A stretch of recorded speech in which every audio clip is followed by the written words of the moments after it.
Isang mapagpalang umaga po sa ating lahat sa gabing ito. Hindi po tayo gaano pinagpawisan, ano po, bagya lang. Medyo malamig po pa ng salamat po sa Ama. Una po, tawagin muna po natin isang kapatid upang mag-alay ng awitin sa ating Panginoon. Tinatawagan ko po ang aking kapatid na Ana Libunso.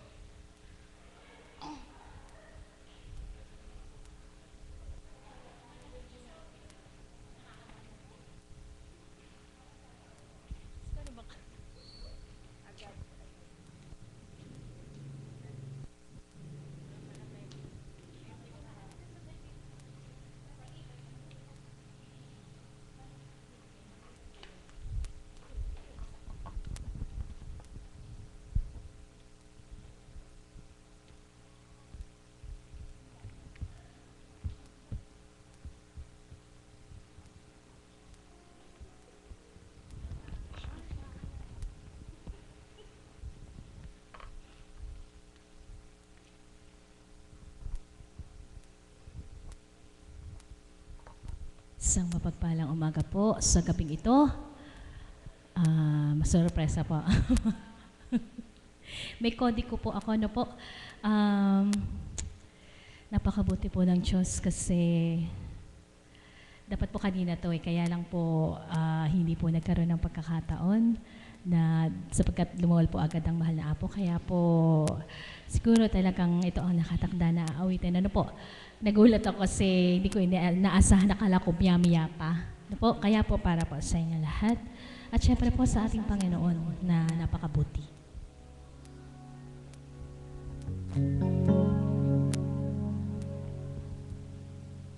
Ako aharap.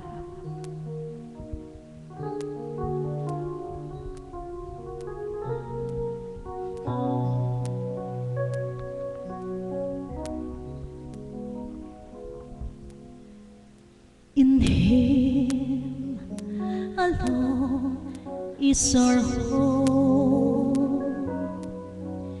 In Him alone is our strength. In Him alone are we justified. In Him alone are we saved. In Him alone is our hope. In Him alone is our strength. In Him alone are we justified. In Him alone are we saved. What have we to offer that does not fade or wither? Can the world ever satisfy the emptiness in our hearts in vain? We deny. In Him alone is our hope. In Him alone is our strength.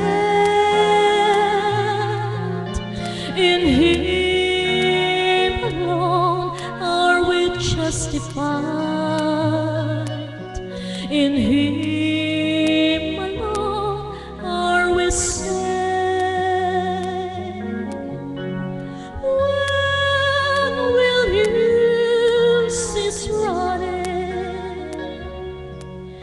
In search of loneliness, let His love fill the hunger in your soul till it overflows with joy. You yearn to know. In Him alone is our hope. In Him alone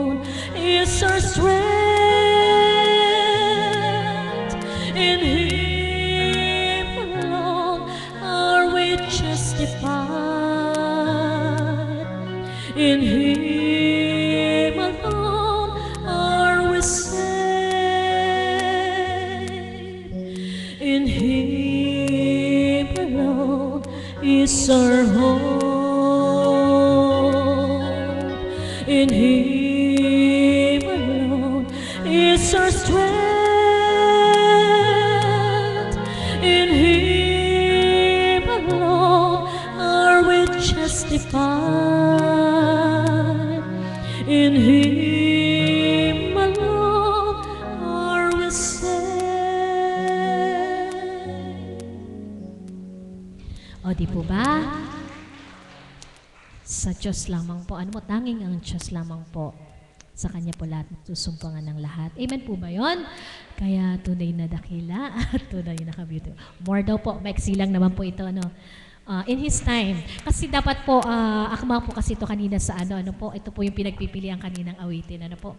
In His time, sa lahat ng ating mga pinagdaraanan, ano po? Sa lahat ng mga dinaranas natin sa mga ating mga buhay, sa tamang panahon, sa takdang panahon, ipagkakalob din ng marapat sa atin. In His time, in His time, He makes all things beautiful. In His time,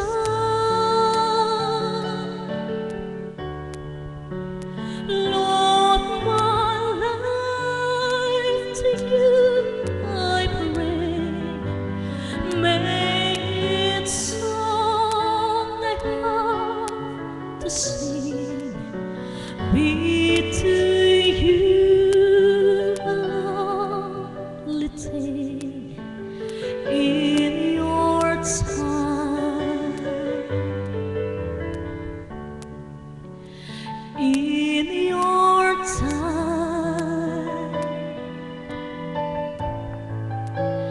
in Your time, You makes all things beautiful. In Your time,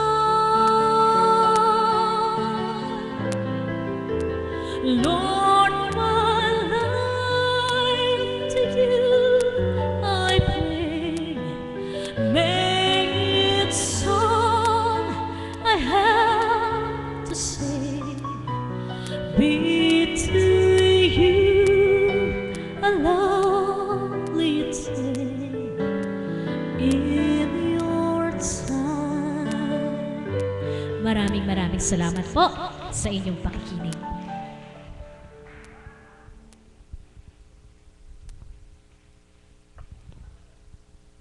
Maraming salamat po, mahal na kapatid. Amen po, tunay nga po na ano man suliranin, sama lang po tayo tumawag, kahit nga po pumikit ng ating mga mata, isipin natin siya, agad mapaparam. Nais ko pong tawagin upang magbahagi ang ating Mother of the House. Salamat. Salamat po, Ama. Salamat po sa iyo. Salamat, kapatid na Joanne. Purihin ang ating Panginoon. Iilan man tayo, subalit hindi nga hadlang upang muling ihayag ang kabutihan ng ating Diyos, na sa bawat araw ay ating nararamdaman, sa bawat minuto, segundo man ng ating buhay ay hindi siya lumilisan. Amen po ba yun? Buhay po ba ang Diyos? Kanina po ay hindi ako nagkaroon ng pagkakataon para magbahagi tungkol sa regalo, sa gantimpala na tema ni kapatid na Promise. At sa dakong ito, para sambitin ko po sa inyo, wala na ibang pinakamahalagang regalo na ipinagkaloob sa akin ng Diyos, kundi ang bahagi ng Banal na Espiritu na sa katawan nating mahal na Apo Kunching ay ating nakamtan. Buhay po ba ang Diyos? Amen po ba yun? Nasabi nga, bawat araw, siya na po yung gumaganap sa bawat isa. At kung magkakaroon man ng pagkakamali, ibig sabihin hindi espiritu ang gumaganap sa oras na yon. Amen? Kaya sa bawat araw po, yun po yung pinagsusumikapan na yung regalo na yun ay wag mawala sa katauhan. Amen? Although minsan, bilang pagkatao, kapag pinagnilay ka, hindi mo mahimay ang sarili mo. Amen? Subalit salamat sa Ama, sapagkat dahil siya nga ang minimithi mo na nagbigay ng regalo sa'yo, hindi ikaw ang tutupad, kundi siya. Buhay po ba ang Diyos? Sa dakong ito, yun po yung patuloy kong pinahahalagahan. Yung regalo na hindi material, regalo na hindi mo makikita ng mata, kundi nadarama sa puso. Regalo na nasumpungan ko sa dakong ito, na hindi bumaba ang Ama, kundi may ginamit na tao, ang ating mahal na Apo Kunching, at lahat po tayo nabahaginan. Na ang pasubali nga, kapag ibinahagi na sa'yo, ikaw mismong binahaginan at nasyahan, alam mo kung paano siyang iingatan. Buhay po ba ang Diyos? Amen po ba yun? At salamat sa Ama, sapagkat walang pinagkaiba sa isang regalo na kapag excited ka na buksan kung ano yung laman ng kahon, minsan yung pambalot niya, babaklasin mo na lang ng ganun hanggang nasisira na. Subalit, may mga pagkakataon din naman, dahil maganda yung nakabalot, bubuksan mo ng dahan-dahan at pagdakay, itatabi mo pa at maaalala mo na, ito yung binigay sa akin nung birthday ko, nung anniversary ko, at yung mga iba pang okasyon. Yun po yung sa regalong pantao. Subalit alam niyo po ba, sa ating Panginoon, ganyan din po. Hindi man natin nakikitang ibinababa yung regalo na yon, subalit hinihimay po natin, i-evaluate po natin bawat araw na kung yung regalo na yon ay nandoon pa sa sarili mo. Buhay po ba ang Diyos? Amen po ba yon? Mga kapatid, yan po yung sa Titwina po ay gusto ko po i-treasure sa aking buhay. Nasabi ko nga, napakaikli ng panahon para muling magbalik sa Ama ng papurit pa sa salamat. At yung pagkakataon na ibinigay niya po sa akin para siya'y aking paglingkuran, bilang pagkatao man, manaka-naka, sabi nga, walang perpekto na nilalang, subalit yung lumulukob sa'yo, na sa bawat araw ay nararamdaman din ng Ama na pinahahalagahan mo, siya mismo yung tutupad sa'yo upang ikaw ay patuloy na manahan sa Kanya. Buhay po ba ang Diyos? Mga kapatid, siguro nga, kung sa bawat araw, ang magiging kaparaanan ng pagbabahagi ko ay mga material na bagay, mauubusan ako. Sapagkat wala ako kahit na ano. Amen? Sa larangan ng pananalapi, wala. Sa larangan ng propesyon, wala. Sa larangan ng kung ano-ano pang bagay, wala.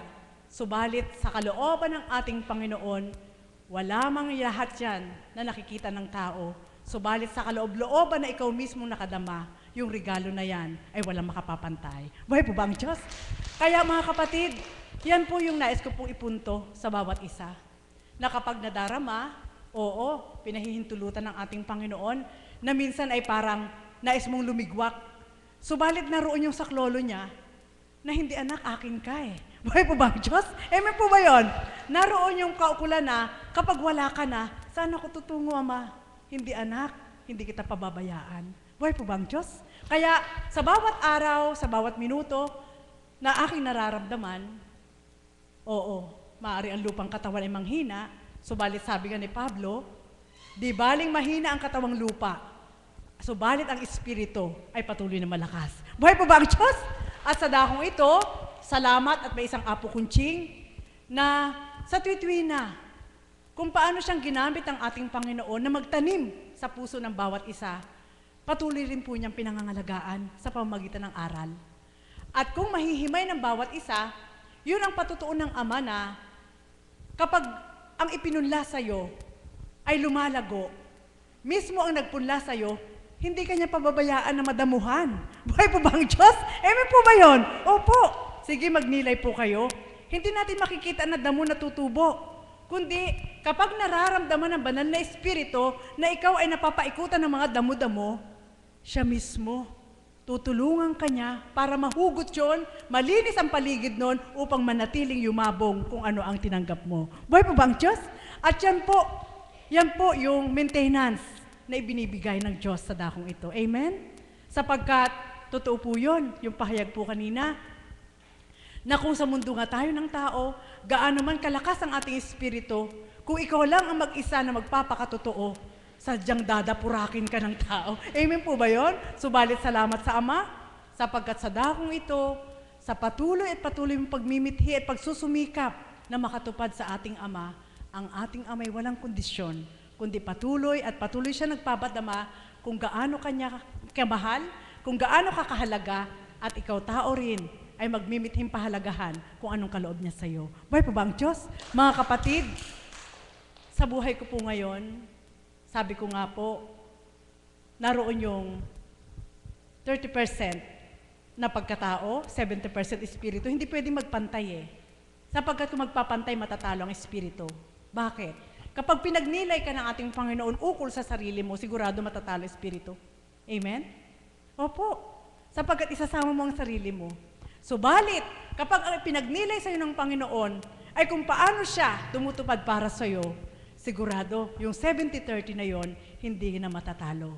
Amen? Buhay po bang Diyos? At yan po, mas higit na sa bawat kaganapan na nagaganap sa bawat araw, na kung sa palagay man po natin ay pagsubok, pagdalisay, para matest kung hanggang saan ang tibay mo, matest kung ano ang uri ng kapangyarihan na pinagkalob sa iyo ng Ama, matest kung ano yung regalo na ipinagkalob niya sa iyo, masarap po pala.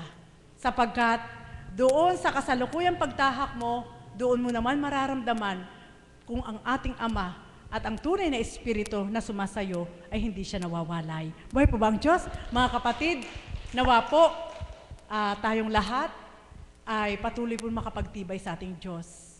Sapagkat sa tituwin ay sambit ko nga, hindi na tayo safe sa kalikasan. Amen? Hindi na rin tayo safe sa pagkain. Hindi na rin tayo safe sa tao. Bakit? Isipin nyo nga po, may nangunguha ng bata, pagkatapos tinatanggal lahat ng internal organs. Paano yun? Amen? Subalit sa ating Panginoon, dahil siyang tinanggap nating lahat, safe na safe po tayo, sapagkat saan dako man tayo humakbang, tayo'y pangangalagaan. Buhay po ba ang Diyos? Kaya mga kapatid, yun po ang sa tuwin na ay dinadama ko po sa aking sarili, na sabi ko nga, ganun po pala, kung sa unang buhay man ay nangarap ka na ito yung gusto mo, ngayon ang nangangarap na sa'yo ang Diyos para sa'yo. Amen? Sapagkat yun po yung pinakamalinaw, na kaya pinahahalagahan ko po ang kaloob ng ating Panginoon upang hindi para masabing kakaiba yung kaloob sa Kanya, hindi po, kundi upang higit na madama na ganun po pala kabuti ang ating Panginoon, hindi siya madamot. Kundi ikaw na nagmimithi, na kilalanin pa siyang lubos at kamtin, siya rin ang gagawa ng paraan upang makilala mo siyang lubusan. Buhay po ba ang Diyos? Mga kapatid, yan po yung iiwanan ko po sa inyo, na sabi ko nga, hindi ako nahihilo kahit kulang sa tulog. Hindi ako nanghihina kahit pagal na pagal ang katawan. Patuloy pa rin nakakahakbang kahit masakit ang mga sakong. Patuloy pa rin nakatindig kahit masakit yung mga litid sa tuhod. At higit sa lahat, kahit napakasakit ng likod, dahil sa pagal na katawan bilang katauhan, andoon pa rin yung lakas ng Espiritu upang patuloy kang makahakbang patungo sa kanyang tipanan. Buhay po ba ang Diyos? At sa dakong ito, tuwiran pong kapayapaan na sa bawat araw, hindi mo ito masusumpungan sa daan. Saan dako man, malilibang ang mata mo sa mall, subalit lilipas ang oras, uuwi ka rin ng tahanan, mararamdaman mo pa rin may problema ka. Manunood ka ng sine, 3 oras, pag uwi mo sa tahanan, may problema ka pa rin. Subalit sa dakong ito, kapag ninamnam mo ang bawat aral ng banal na Espiritu sa katating mahal na Apo Kunching, na tuwirang ipinupula sa puso ng bawat isa, pag uwi mo man may problema ka, subalit may kasama ka na magpapagaan ng problema mo. Buhay po ba ang Diyos? Kaya yun po ang aking nararamdaman. Nasabi ko nga kay kapatid na Pearl, sobrang exciting si Ama. Sobrang thrilling siya. Kakaiba. Ikaw mismo may makapag-iisip kung paano mo pagtatagumpayin na sa kanyang kalooban ay makamtan mo siya. Bakit? Minsan laging bitin. Buhay mo ba ang Diyos? Po ba yun? Opo. Kasi kapag bitin ka, ma-excite ka. Amen?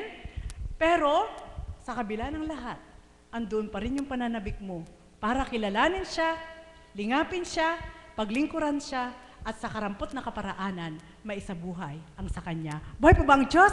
Kaya mga kapatid, nawa po, sabi ko nga, pinag-uusapan nila kanina, si Mami lang Eka ang pagod na pagod, may karamdaman na hindi hinahayaan na marumi ang kanyang mukha. Amen po ba yun? Iskinol na naman po, ano po? Sabi ko, habang minamasdan ko po ang aking ina, na siyempre may edad na mag-80 na po, ang dami ng mga kulubot. At sa puso ko, sabi ko sa nanay ko, kahit kamukha kita, ayokong tumanda na kagaya mo. Buhay mo ba ang Diyos? Sabi ko sa nanay ko, ayokong tumanda na kagaya mo. Bakit? Ayokong may kulubot eh. Sabi kong ganun sa kanya. Kasi bakit ka kasi namang problema? Sabi kong ganun.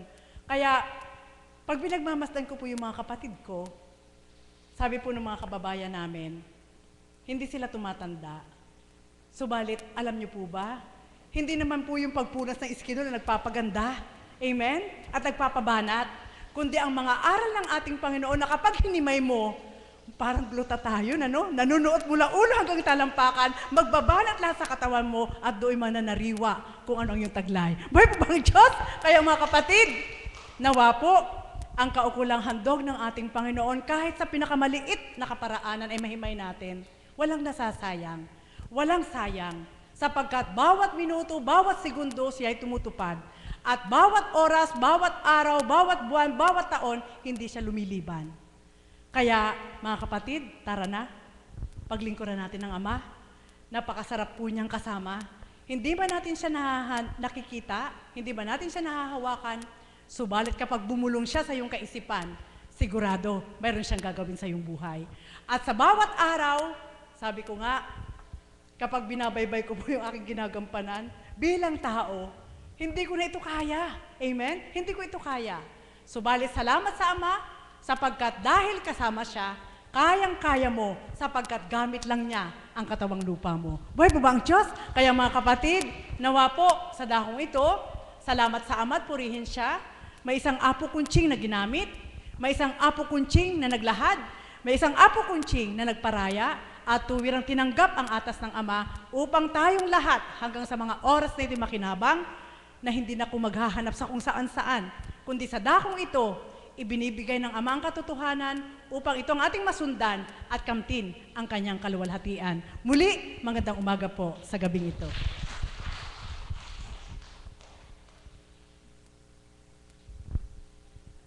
Maraming salamat po, Mother. Nawa po, may napulot tayong magandang natutunan sa ipinahayag sa atin ni Mother. Ano po? Susunod ko po ang tatawagin ay ang kapatid sa espiritu, subalit ang aking nanay sa katauhan. Bebe Binyas.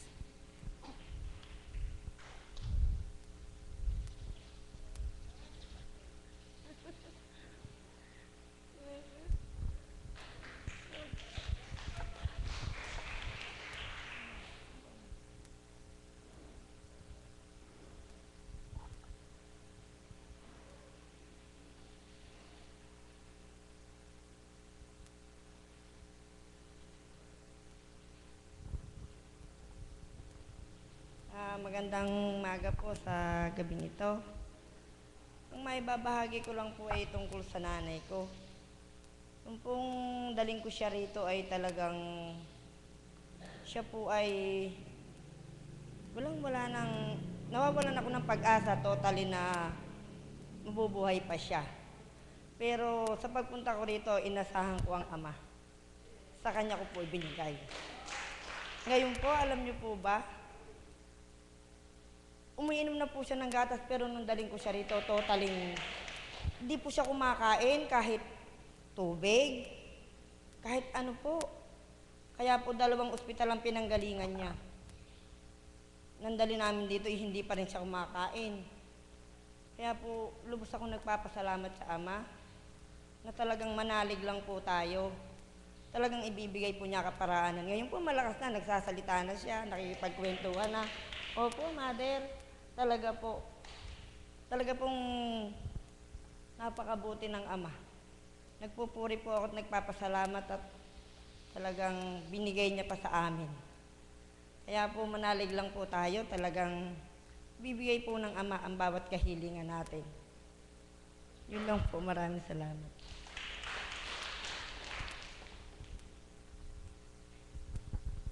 Salamat po.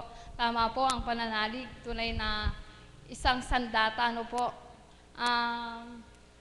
Lalapitan ko po isang kapatid na Habs upang mag-alay ng awit. Hindi ko po alam yung pangalan. Patawad po.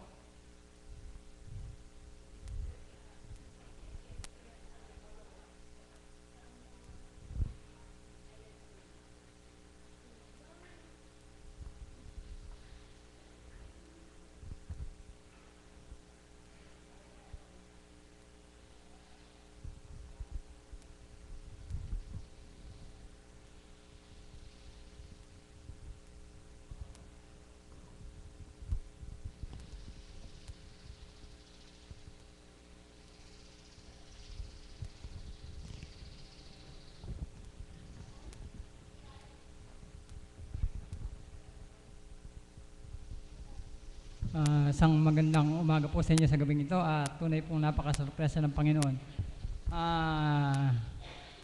Nais ko lamang pong magbahagi ng konting ibabahagi sa mga nagaganap pa sa akin bago ko po awitin ng walang hanggang pasasalamat. Sa panahon po ng mga nagdadaang ito, patuloy pa rin po ang pagdalisay ng Panginoon sa akin. Hindi po batid ng lahat. Ako po talagang hindi pa rin normal ang kalagayan. Lalo na po pagdating po sa bahay, marami pong nagaganap sa akin na hindi mo pa rin maintindihan. Patuloy po na ako minsan, umuuga ang aking katawan, ihip po ako ng ihip ng hangin. Pero inaangkin ko po na yun po pagdalisay lamang po ng Panginoon. Na yun po sa patuloy na pagbibigay niya ng buhay sa akin, walang hanggang pasasalamat po ang aking iaalay sa Kanya.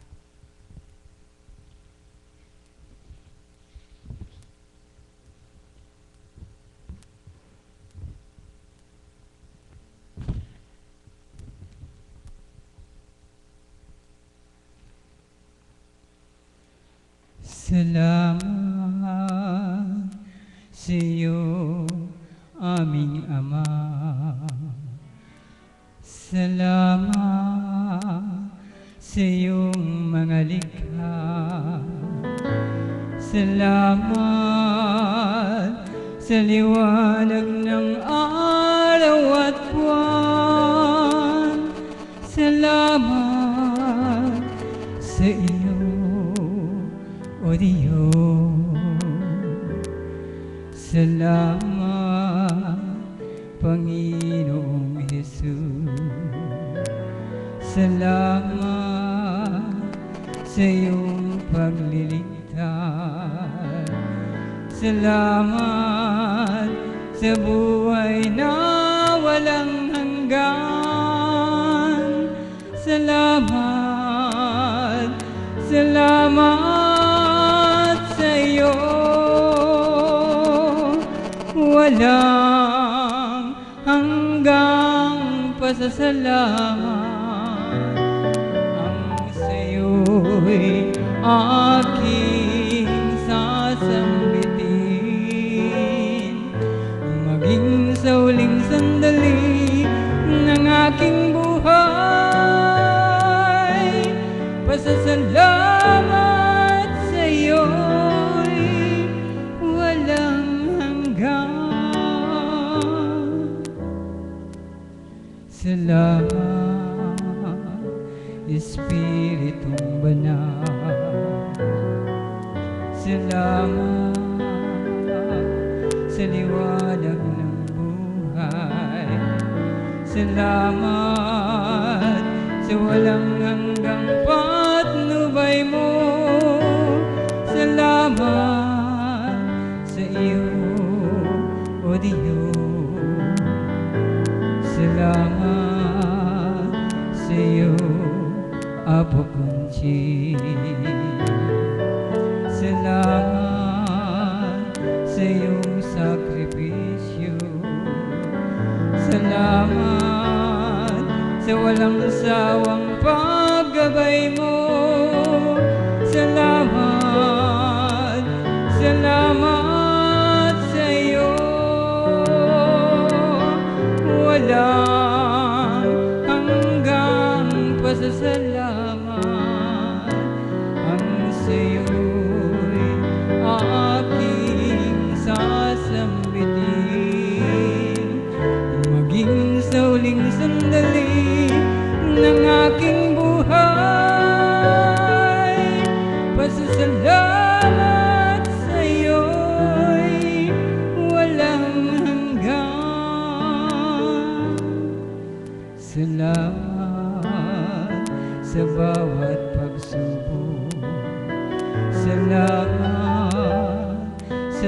tibay ng loob. Salamat sa landas ng pagbabago. Salamat sa iyo, O Diyos. Salamat sa wagas na pag-ibig mo. Salamat, inibig mo kami.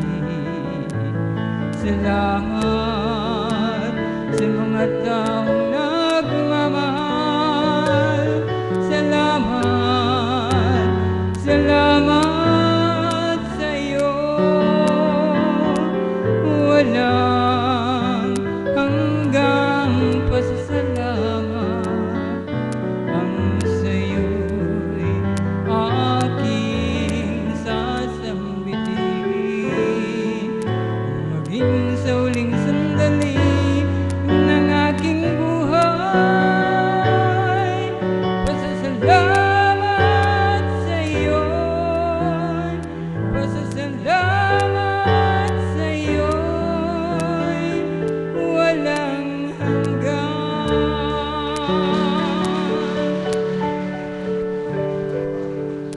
Maraming salamat naman dito lang.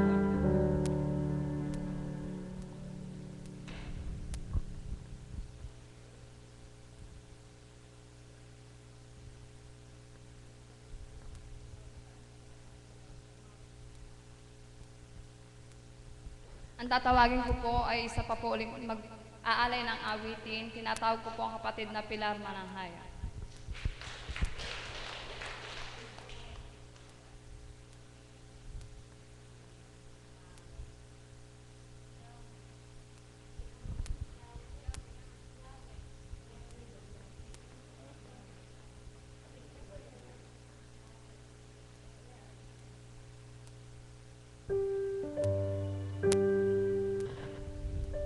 Sampalang umaga po sa gabing ito. Yahweh.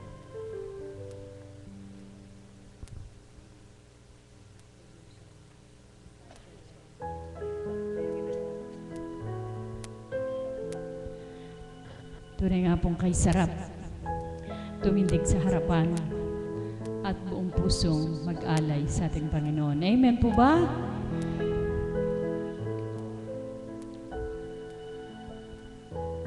Para po sa inyong lahat, namnamin niyo po ang awiting ito.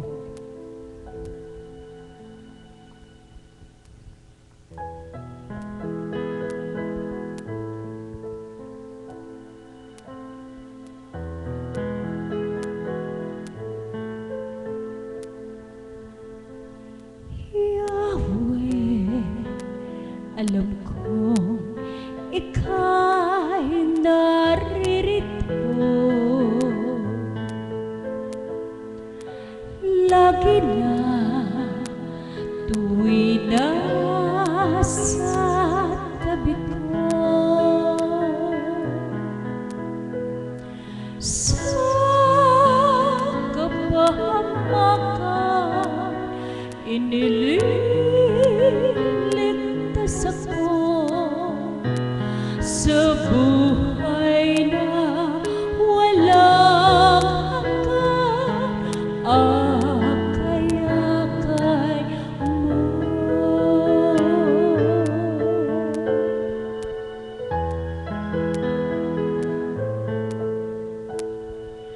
Puso ko'y ang nasiyasa, batid mo ang lahat-lahat. Ang aking mga panlulumo at ang aking mga pagtayo. Kamay ko'y lagi mong tangan, kahit sa pilit ng kamatayan.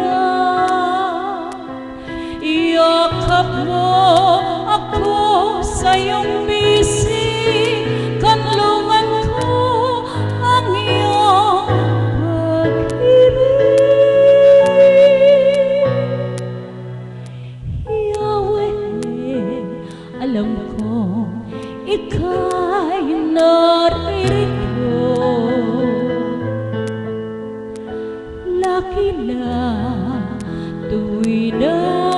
sa tabi ko. Sa kapahamakan, iniligtas ako sa buhay na walang hanggan. Akay-akay mo.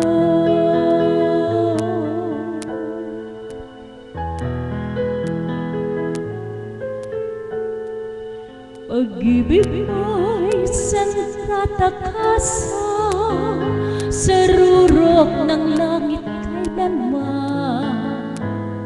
Ikaw ang kagabay, saan man ako maglakbay. Sa ningning mo ng araw, bawat umaga ko ay ikaw. Iyakap mo ako sa iyong bisig, kanlungan ko ang iyong pag-ibig. Yahweh, alam ko ikaw ay naririto. Lagi na tuwi na sa tabi ko. Sa kapahamakan, iniligtas ako sa buhay na walang hanggan. Akay-akay mo. Sa buhay na walang hanggan. Akay-akay mo.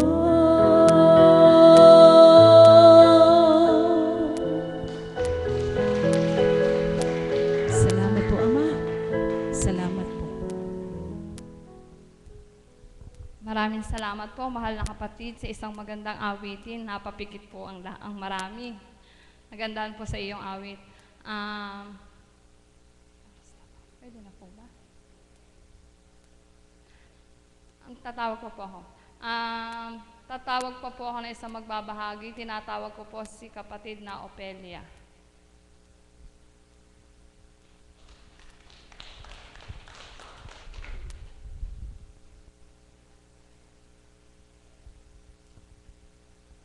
Personally, thank you Lord sa magandang oras at panahon na pinagkaloob mo sa bawat isa sa amin. Nawa po ang patnubay-nubay ng banal ng Espiritu. Amen. Magandang umaga po sa ating lahat. Pawang katotohanan po, napikit po ako sa kanta ng ating mahal na kapatid na Pilar. Pakiramdam ko po, ako po ang umaawit.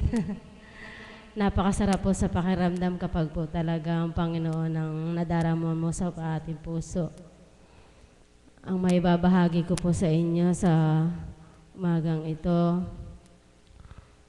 babalikan ko po yung tema kanina na gantimpala.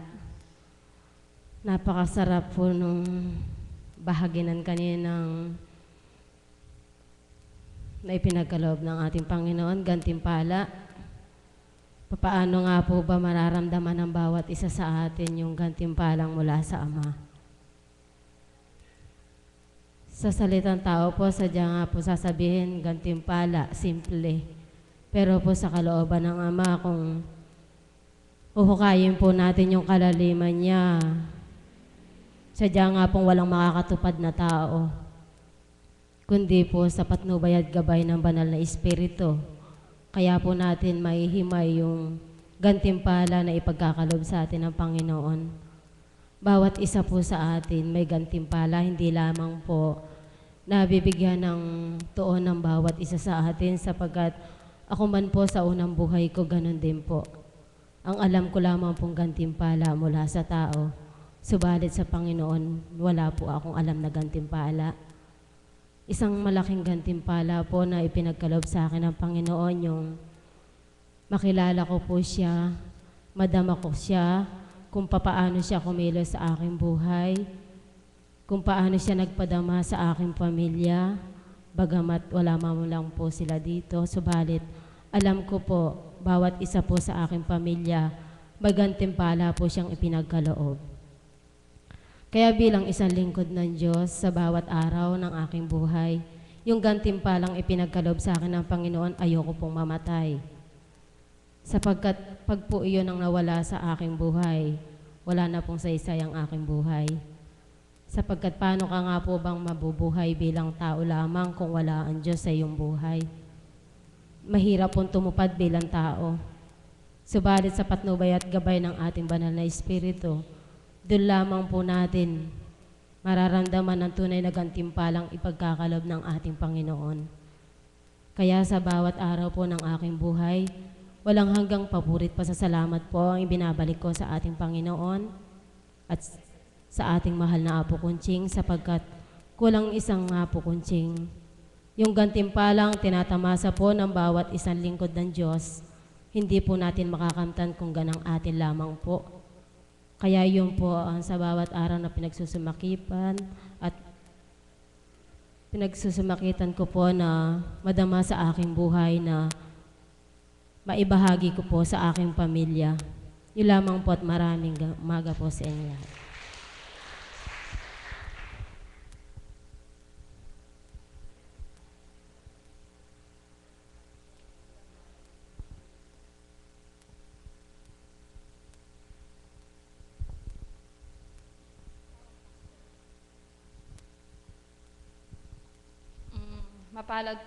Mapalad ka po kapatid, sapagkat kung ang gantimpala na para sa iyo ay pagtanggap sa ating Diyos sa mandahila. Ang susunod ko pong tatawagin,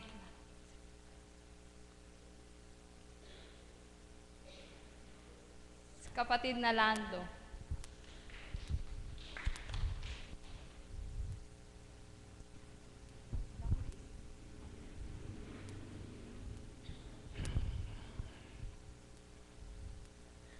Bago po ang lahat, ang inyong pong abang kapatid ay nagbibigay galang at bumabati ng isang magandang umaga po sa inyong lahat sa gabing ito. Buhay po ba ang Diyos?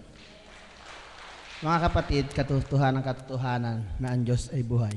Higit sa lahat sa kanyang mga anak na nanalig at sumasampalataya. Amen po ba? Mga kapatid, balikan ko po yung tema kanina ng ating Tita Promise. Napakaganda po. Sa mabilis na pagbigkas, gantimpala. Pero pag binigkas po ng malumanay, gantipala. Doon po ako sa gantipala. Alam mo mga kapatid, so shortcutin ko na lang po at medyo kung ang aking po sisimulan ay baka tayo umagahin.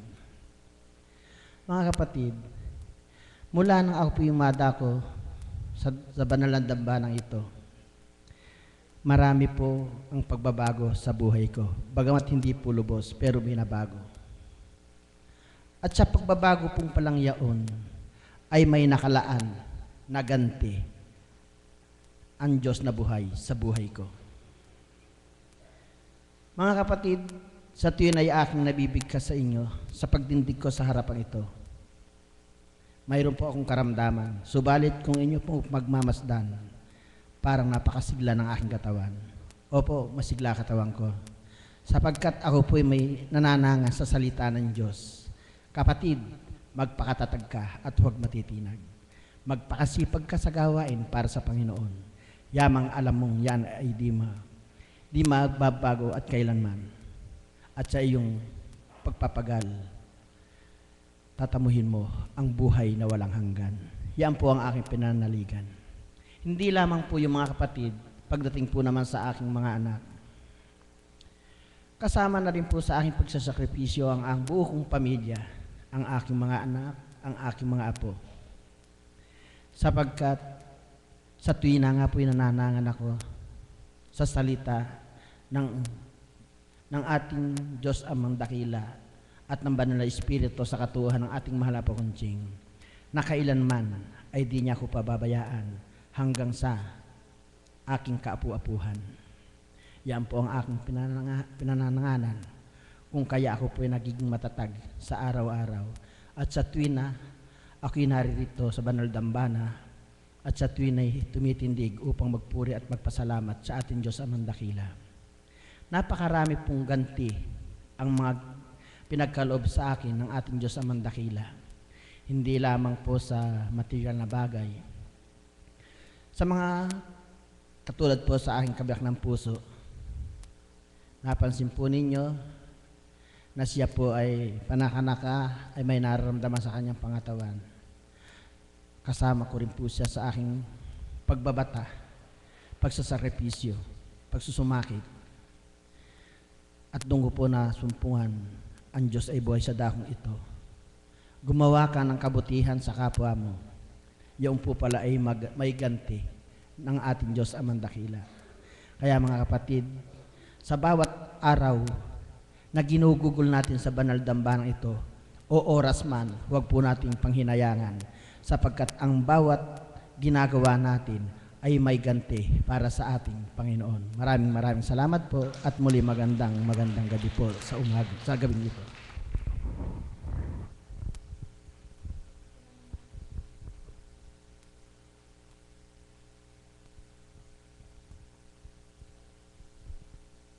Maraming salamat po sa lahat ng nagbahagi. Ang lahat po ay naanyayakang magsitayo upang awitin ang dasal na itinuro sa atin.